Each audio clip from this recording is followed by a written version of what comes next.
I think some people were hoping to see these not be a thing on the 4070 Ti because it's a lower power card. It should only need two 8-pin connectors. So do we really need a two 8-pin to one 16-pin dongle here? Well, videocards.com is leaking this picture, which came along with this picture, which is an actual photo, not just a render or a marketing slide, whatever, of an actual 4070 Ti. Now, this looks to be the Gigabyte Aero model, which is looking to be a white model, kind of. This seems to be similar to the old, what was it called, the Gigabyte Vision lineup, that kind of a thing. But the photo is coming along with this two 8-pin to one 16-pin power connector. Now, I think some people were hoping that because the 4070 Ti, again, it draws less power, but also there's not going to be a Founders Edition of these. Like, for example, with the RTX 3000 series GPUs, we saw the Founders Edition versions from Nvidia themselves pretty much always take the little 12-pin connector, which for the 4000 series is now a 16-pin connector with these little sense pins added into it. But pretty much always take those. But the board partner cards often didn't, or did any of them use the 12-pin connector? The point is that it's looking like, I don't know whether this was a requirement from Nvidia this time around or not, but it's looking like the 4070 Ti, despite not having a Founders Edition model at all, will be using that. And again, it won't have a Founders Edition model. We know what's going on here. Guys, this is the worst kept secret in the GPU market right now. With basically, the 4070 Ti is not officially launched or announced from Nvidia yet, but it's very obviously the unlaunched 4080 12GB, which we already knew the specs for. We already knew there wasn't going to be a Founders Edition version. It would be AIB card only. And that also brings in the question of what about the pricing? Because oftentimes, Nvidia's own Founders Edition model are the only ones who really sell in any quantity at MSRP. And we see the board partner cards come in significantly more expensive than that. So we got big questions here, like, what is the MSRP going to be? And even regardless of what the MSRP is, will we actually see it sold for anything like that? Now, all my sources will be in the description today if you want to take a look at the videocards.com article here yourself. Now, we would expect to hear more about this at CES. Nvidia and AMD are confirming CES 2023 press events. One of the heavily rumored things we would expect to see there is the announcement and launch of the 4070 Ti. It's expected to be announced with Nvidia's special address. They've got one planned for January 3rd. And then we would expect to have the actual GPUs showing up very close to that. Now, they're doing a kind of a live streamed video feed from Nvidia, but we're expecting AMD to do an actual live keynote presentation that will also be streamed by Dr. Lisa Su. Now, we would expect to be hearing more about the Ryzen 7000 CPUs that are the non-X versions, which should be less expensive and draw less power. We'll also be expecting to see laptop GPUs discussed. By the way, we'll also expect to see more laptop GPUs discussed by Nvidia as well. And then the other thing that we'd want to hear about here is I'd like to hear more about DLSS 3. Now, I can't confirm if we're going to hear about that. No, sorry, not DLSS 3, but AMD said that they will have a DLSS 3 competitor with FSR 3, and that it would be coming sometime in 2023. Now, this is still very early 2023, but I'd really like to hear more about what they're planning on doing with that. Now, Intel has not confirmed a press event for CES 2023 at this point, so we'll see if anything comes in with that, but it looks like they will have an invitation-only demo and meeting area at CES, so we at least have that going for us if you want to get some Intel news. So anyway, we'll be expecting to get a lot of information coming out of CES. Like I said, laptops are expected to be a big part of this. We're already seeing some stuff leaked out that we really aren't supposed to know until CES. For example, Lenovo confirms AMD Ryzen 7 7840HS and Geforce RTX 4050 for IdeaPad 5 Pro laptop series. Now, these are CPUs and GPUs that we would probably be getting officially unveiled at CES, but Lenovo has apparently accidentally leaked a whole bunch of model SKUs for a Ryzen mobile CPUs here, and then also looking like it could come with a 4050 laptop GPU or a 3050 6GB laptop GPU, and my understanding is that the 3050 has not had a 6GB version, so that this is an updated SKU, and I've seen other leaks about that in the past that I've talked about on the channel. So that's kind of interesting, at least. Now, like I said, we should be getting more information about all of that soon. And my biggest question about like the 4070 Ti that we're going to hear is, like I said, what is the pricing going to be? Now, speaking of which, Gamers Nexus, if you haven't watched this video, I highly recommend you check it out. So Gamers Nexus published a video about the 4080's pricing problem. And look at, I love this slide. So guys, I'm not gonna steal the whole video. I'm pointing you to this video. I'm highly recommending it, and I love this slide. This is an interesting look at launch pricing of the Nvidia's 80 series cards, right? With your 4080, 5080, 6080, 7080, 980, 1080, 2080, 3080. They have the red line adjusted to inflation versus the blue MSRP. And then this just goes way up. Now, they do another line in here where they add in the die size to it. I don't know if can I jump to that point in the video real quick? But when you add in, well, apparently we just get Steve's thumb. Watch the actual video. When you add in the die size just plummets while the pricing increases, and it's just incredibly frustrating. So I have a question for you guys. What should an RTX 4080 cost? You can tell me that down in the comment section.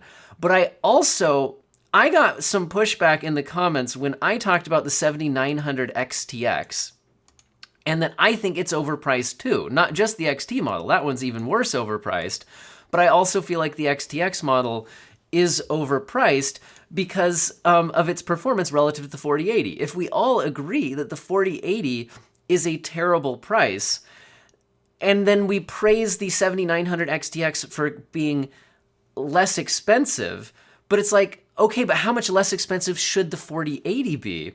Because should the 4080 cost more than the 7900 XTX? And that's what I want to explore a little bit more right here, is the actual performance gap between the 7900 XTX and the 4080, and then think about what maybe that should talk about with the pricing. So what am I looking at here? So this was posted to our hardware, and again, links to everything in the description.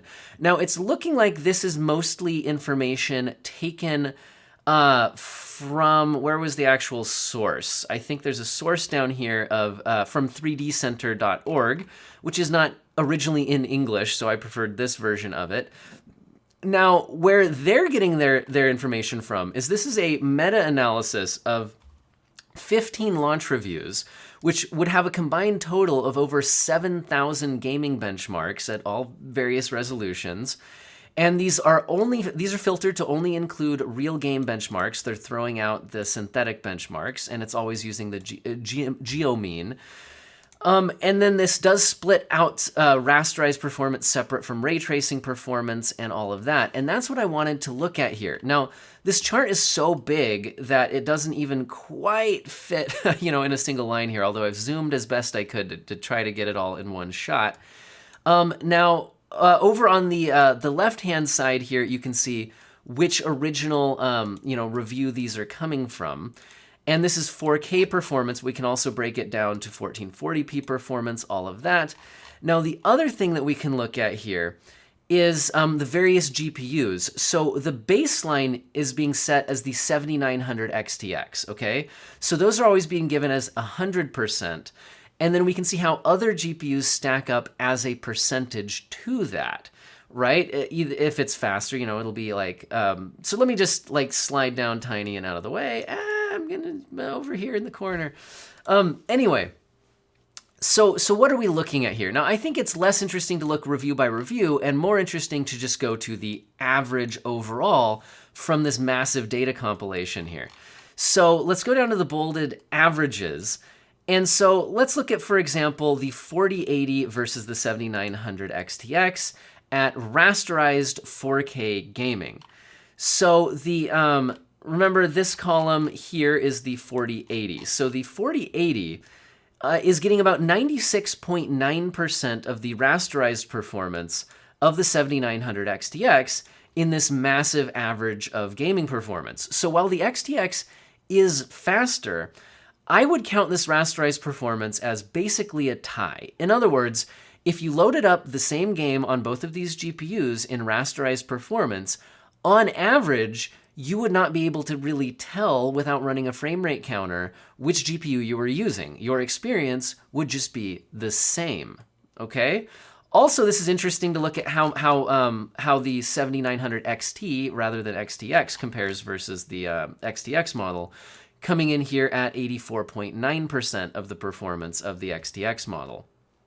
Now, that's interesting. Now, you can also look at the 1440p results, and the 1440p results here have the 4080 coming in at 98.3% of the rasterized performance of the XTX model. And again, that's so close that I would basically deem that a tie. Now, the 4090, if you wanted to compare to that, is coming in here with a 27.7% lead over the 7900 XTX in rasterized 4K, and that lead drops at 1440p because you're more likely to be CPU limited on a 4090 at this performance tier. Now, if we get into ray tracing performance, here's where we see a wider gap, right? Now, I found this very interesting because it was hard to find individual reviews that did a lot of ray tracing testing, but if you take a bunch of reviews that did some ray tracing testing and then do this kind of aggregate result, I think it's pretty interesting. Here we're seeing the 4080 compared to the 7900 XTX at 4K ray tracing, offering a 24.8% lead over the 7900 XTX. Now, if you compare their MSRPs at 1,000 versus 1,200, that does mean that I think the 4080 is still overpriced even if you priced it off of ray tracing performance, because in other words, if you priced it entirely off of ray tracing performance, then maybe the 20% price gap makes sense. But in reality, most gaming isn't ray tracing gaming, right? You see what I'm saying? So it's let's call it 25% ray tracing lead over the 7900 XTX. Now, another stat that I found very interesting here is how the 3090 Ti stacks up against the 7900 XTX in ray tracing performance. It's coming in at 103%. So in other words, basically a tie. So the 3090 Ti basically ties the 7900 XTX in ray tracing performance at 4K. Now, in individual games, that can swing, right? But we're looking at averages overall. So basically, if you're thinking, how can I think about the 7900 XTX's ray tracing performance? It's 3090 Ti ray tracing performance, and up until this new generation, that was the best ray tracing performance you could get. So it's not horrible at ray tracing, but the 4080 does have a significant lead, and then the 4090 coming in here with a 72% lead on ray tracing performance versus the XTX model.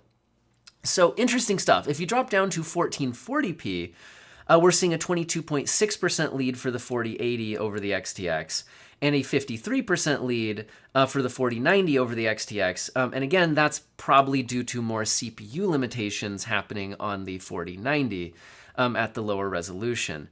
And again, the 3090 Ti coming in as basically a tie in 1440p ray tracing performance overall. So I think that my overall thoughts here, other than just those being some interesting stats, is thinking about the pricing differences, right? Because I think it makes sense for the 4080 to cost more than a 7900 XTX. It has only a slight loss in rasterized gaming performance, but it has a significant over 20% lead in ray tracing performance. Now, like I said, I think that in most gaming, rasterized performance is still more important overall. So maybe it should have a 10% price jump. Maybe it should cost $100 more than the 7900 XTX. But there's other NVIDIA features, if you care about productivity, things, all of that. But then there's just the issue of, but the 4080 should not cost $1,200.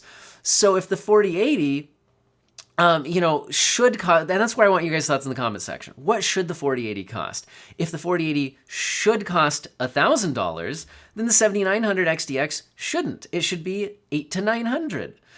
If the 4080 should cost $900, then the 7900 XTX should probably be more like $800. You see what I'm saying here? I think both of these are overpriced. But I thought this was at least some interesting performance comparisons to take a look at here. Now, let's jump from information we actually know to some leaks and rumors. So as one new graphics card generation comes out, there already starts to be leaks and rumors about the next generation coming out.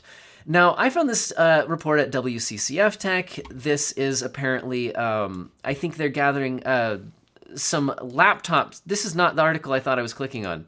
This is just more laptop information coming out of CES. Anyway, what I thought I was clicking on was this. It's a WCCF Tech article, and it looks like they're grabbing this source from Red Gaming Tech on YouTube, and it's talking about NVIDIA's RTX 50 series. So what should we expect from the next generation? The big headline here is the biggest performance leap in NVIDIA's history. Now, of course, if you're getting information from a source within NVIDIA, they're likely to tell you that it's going to be the biggest performance leap in NVIDIA's history, or at least that's what they're targeting. They're targeting a massive leap if we believe this source. Now, again, Red Gaming Tech would be quoting sources that he has somewhere, either within NVIDIA or within board partners or wherever, or with these leaks and rumors. It's hard, to be clear here, I'm not accusing Red Gaming Tech of anything specifically, but it's hard to tell when you're getting these leaks and rumors how much is just made up and how much is coming from an actual source, or whether it's coming from a source, but is that source just making things up? So in other words, what I'm saying here is I don't want to talk very long about this, because at this point, this early on, even if the details are coming from a legitimate source, there's likely to be big changes by the time things actually launch, all of that. It's just very difficult to say. But he did have that interesting quote of the biggest performance leap in NVIDIA history, and is saying that there's a number of Blackwell. Blackwell's the code name for the next generation, if I didn't say that already. Evaluation SKUs, including a frankly massive MCM monstrosity. So they could be testing a multi-chip module version that is absolutely huge. And he did have an interesting mention saying that, they're very keen on always keeping the performance crown. And would be willing to go to extreme lengths, including going into their professional lineup of GPUs and releasing one as a gaming GPU just to make sure that they win. He had a lot more information about AMD's RDNA 4. If you want all of the details, I'll point you to the actual source. Go watch the Red Gaming Tech video. I think the most interesting thing that I'll report on here is the general summary of, okay, so you got your Navi 41, 42, and 43. These are the main the main GPU designs, and then each of them can be cut down a little bit to offer you various chips. Like, for example, the Navi 41 could have your 8900 XTX and XT, or something like that, right?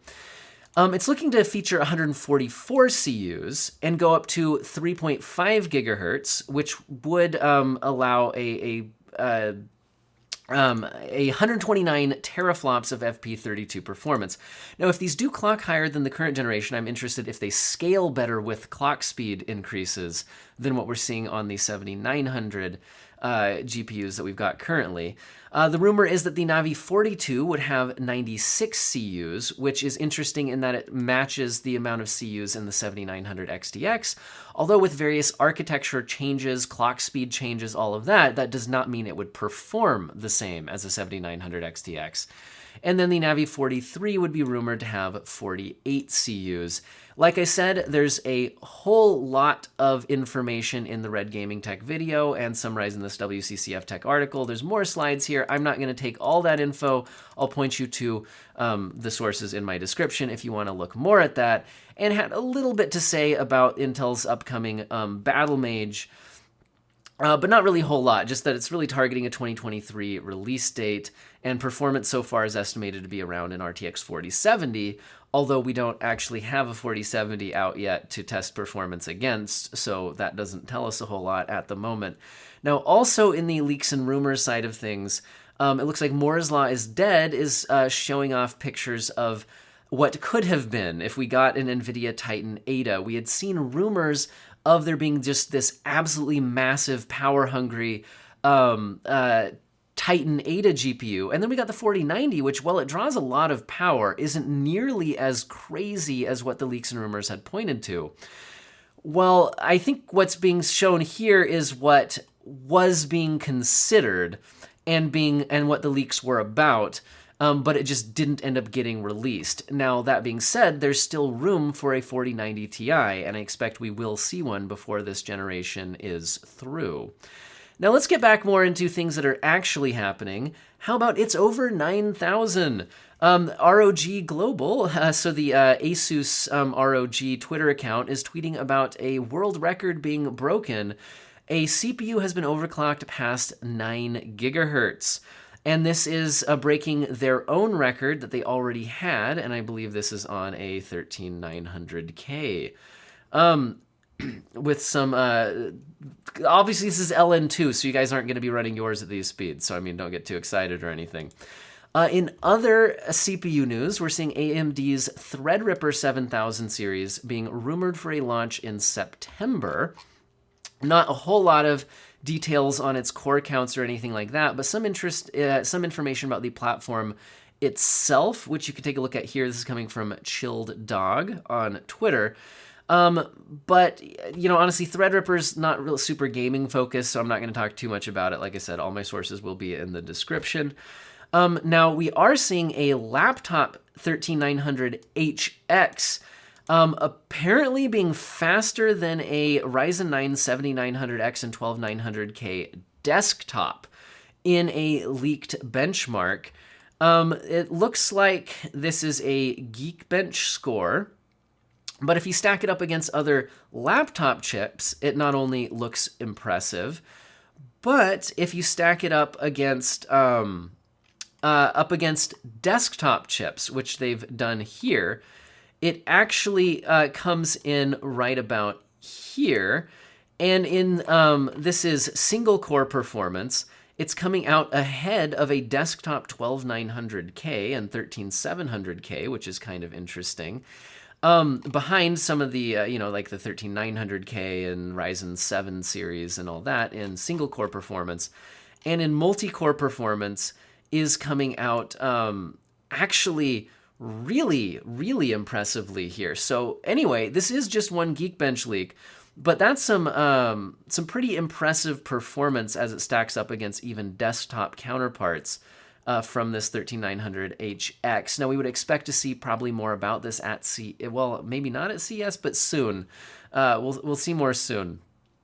In other Intel CPU leaks, we're seeing Intel Core i5 13400 CPU being benchmarked against a 12600K, and it's looking like these are retail versions of the chips that are just available for sale in Asia. This is coming from a Vietnamese PC outlet, comparing the 13400 versus the 12600K, and it's looking like it comes out ahead. The 12600K is coming out ahead in the multi-threading test here. Sorry, could be the other way around. Which one's which? This is hard to read. Okay. The 12600K is in red. I'm just blind, and the 13400 is in the tealy blue color here. So it's looking like the single thread performance is a small win, and the multi-thread performance is bigger. That's of the 12600K. So it looks like the 13400 is losing against that. But why are we comparing the 400 versus the 600? I don't know. But anyway, it's a leaked benchmark. Sorry, I was confused there for a second. Also sounds like my kids are waking up, so I'm going to wrap up this video here pretty quick.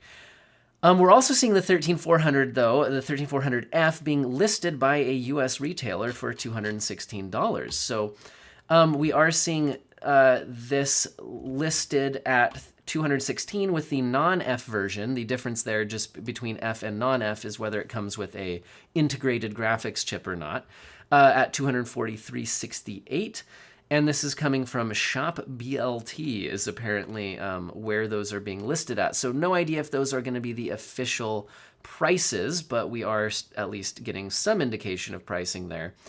And what about the motherboards to put them on? Well, the budget Intel B760 motherboards from Gigabyte and MSI have now been pictured, which probably means that they should be coming soon.